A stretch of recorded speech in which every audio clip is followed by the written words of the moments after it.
Hello, my wonderful viewers, and welcome to another episode of Betty Adams Overanalyzes. Today we are taking a look at 5 more glitch tech theories that don't quite deserve their own videos.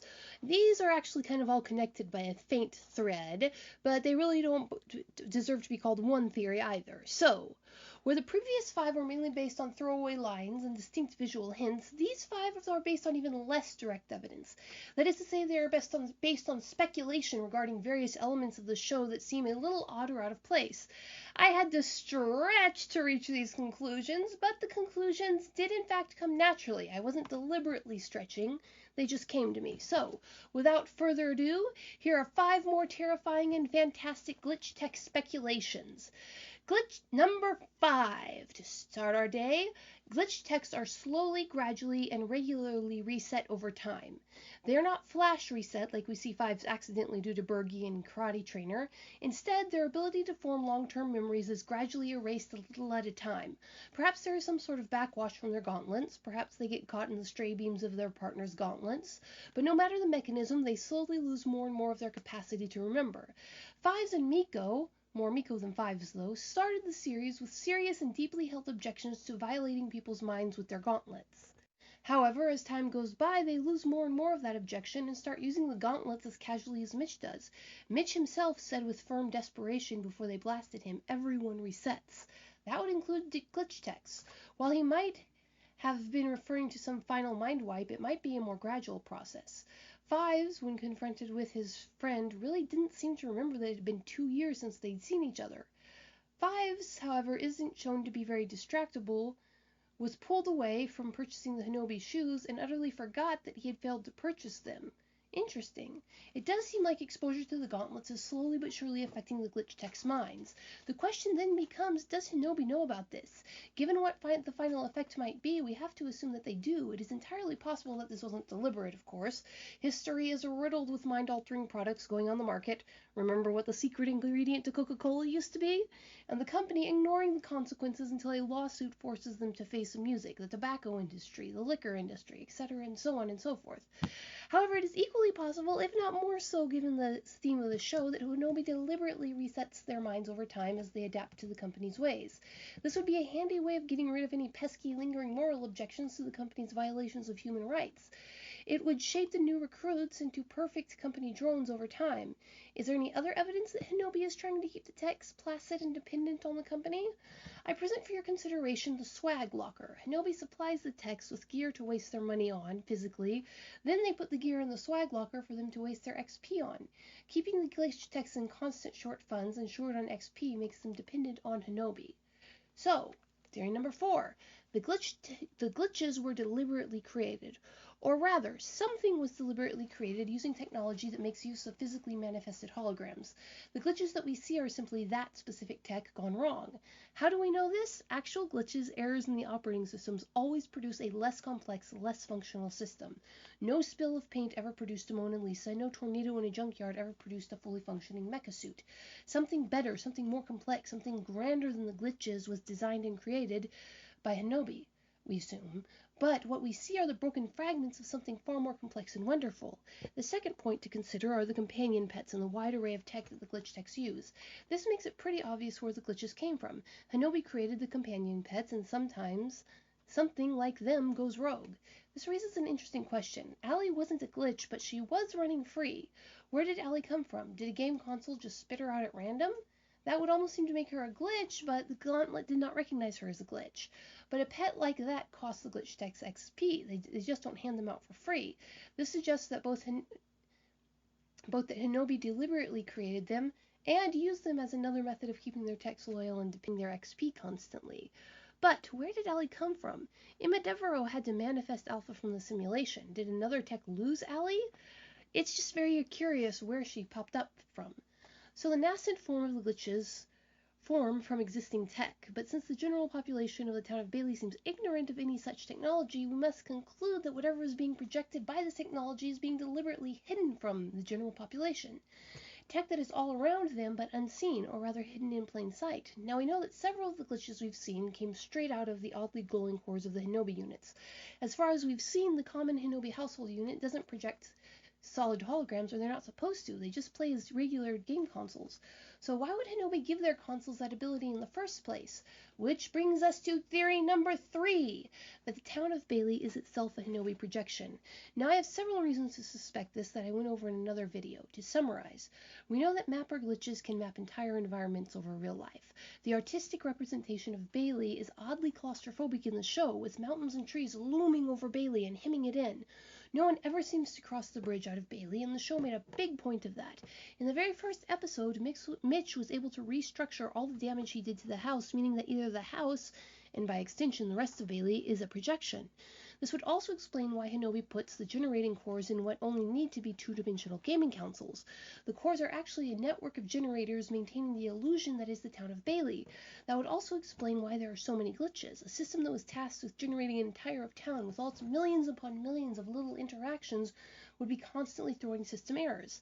And it would explain why the Block Crush episode that the children faced with Me-K.O and her sister could exist in the town without one specific Hinobi core seeming to generate it.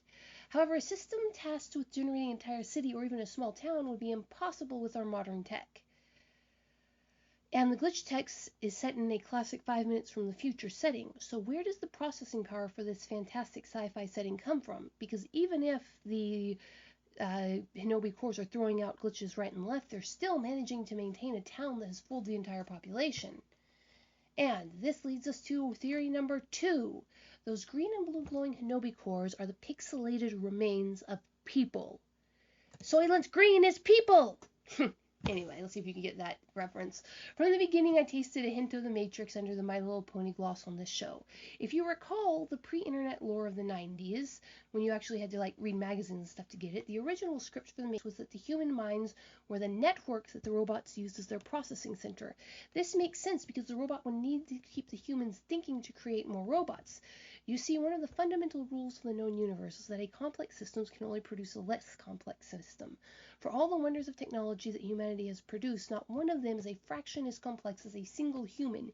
Even the space shuttles, with all of their electronics, paled in complexity in comparison to a single human cell. A single human mind has more connections than every electrical telephone system laid down in the history of humanity. We have seen evidence that Hinobi can pixelate humans. Again, see my previous video about Alpha and Five's father. This too would explain the glitches nicely. A human brain dreaming would send out just such phantoms, would create just such worlds. A human brain screaming would do something similar. Remember the very first glitch we saw? 2 children were playing a game of what amounted to Tetris, nothing but falling blocks. Yet the moment it glitched, it started to gather itself into a human form. 2 arms, 2 legs, a head. Why would a falling block game try to assume that particular form? It should have just, like the episode that we saw with Me-K.O and her sister, been dropping blocks at random. Unless the core, the pixelated human trapped inside, had suddenly remembered what he was, did he move from dreaming to lucid dreaming? Unless the trapped human was trying to escape that dream. Every other glitch we have seen has shared that same desperate need to get a body. Few of them have been coherent, except the ones that already had a human form. True, most of the glitches are trapped following their game logic, but if these are the escaped dreams of the human with whatever game they were last playing mapped over them, what else would you expect? What are your dreams like when you were up late playing some game? For instance, I had a dream once. It was one of my very few lucid dreams. I was Tetris. In the entire world of the dream, there was nothing but me, the Tetris screen. I came aware, and for a glorious few seconds it took to clear 3 lines, I was one with the game. Yeah, I really liked that episode. It touched something in me. On an interesting side note, there are apparently social expectations about lucid dreaming. If you admit that you have been able to have a lucid dream, you are immediately asked, are you flying? And if you say, no, I wasn't flying, I was playing Tetris, people demand to know why you weren't flying. Look, for 3 glorious seconds, the whole universe was nothing but a giant Tetris game, and I was winning. So, anyway.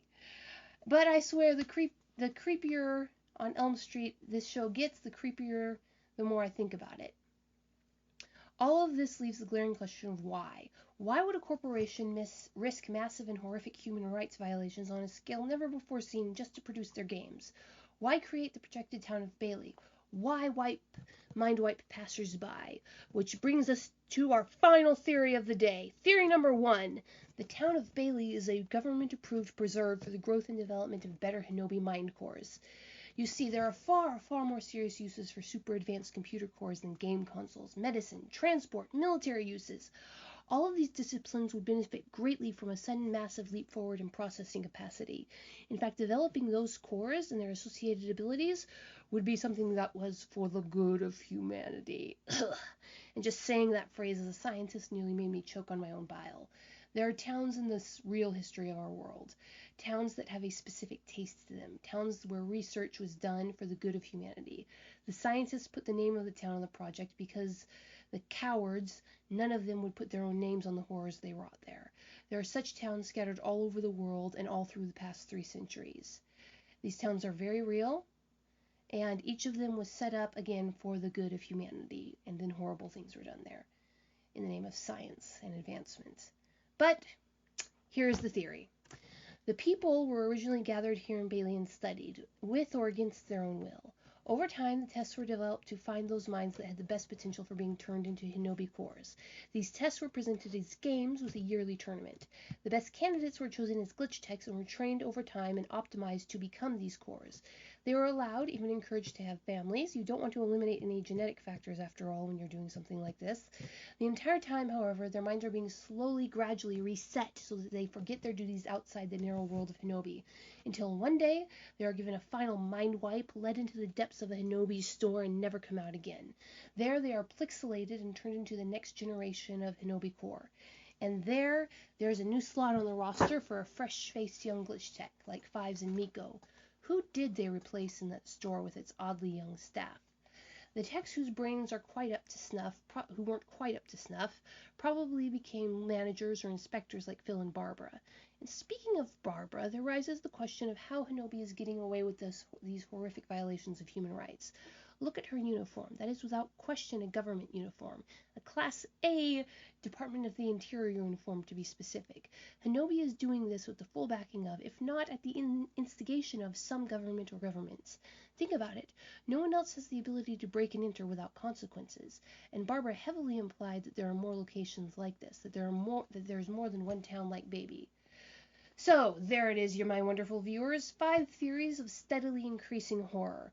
What do you think? Am I way off base and have been dipping too deep into the stealth titles? Should I run outside and play with my kitten for a few days and stay off the internet? Or is Hinobi one dark enterprise? Leave a like below if you agree, and leave a comment blasting my theory like a rogue glitch if you disagree.